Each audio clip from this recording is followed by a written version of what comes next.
Welcome to part 2 where a Barbie doll project starts to make some sense for a Bluestreak Crystals channel. So I've already repainted this doll and now I'm making her dress. The skirt was easy enough, that's just a long rectangular fabric sewn together and gathered at the waistline with a running stitch. Now the bodice was a lot more interesting because following the advice of a friend, I pinned it straight onto the Barbie doll inside out, then flipped it out the right way to stitch everything in place, and that was how I got a decent fit for the Barbie doll. Now that the dress base is in place, I've added this extra sparkly layer by sewing down this tulle onto a waistband.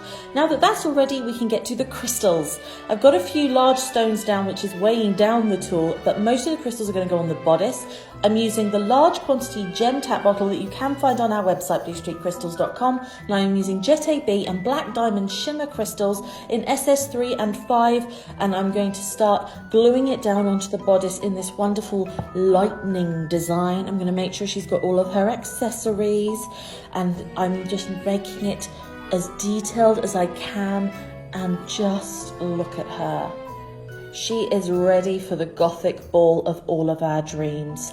I want this dress, and I can't believe I made this dress. This is not something I normally do. I am a crystals person, but this is what you can do.